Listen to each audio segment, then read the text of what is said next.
নিজেকে আলু ভাবা বন্ধ করেন, তাহলে জীবনে কষ্ট কম পাবেন।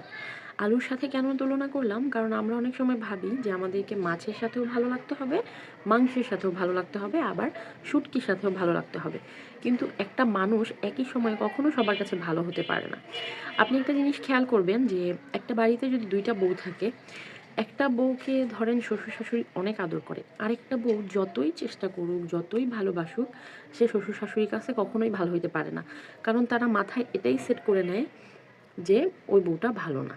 তো যাকে তারা মন থেকে ভালোভাবে নিতেই পারতেছে না, সে যতই চেষ্টা করুক সে কিন্তু শ্বশুর-শাশুড়ির কাছে ভালো হইতে পারবে না।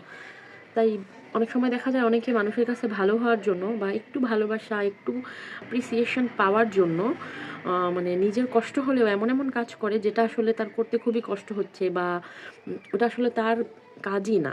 তারপরও সে করে মানুষের কাছে ভালো হওয়ার জন্য। দরকার নাই ভাই, নিজে কষ্ট পেয়ে মানুষের কাছে ভালো সাজার দরকার নেই। সো নিজেকে আলু ভাবা বন্ধ করেন।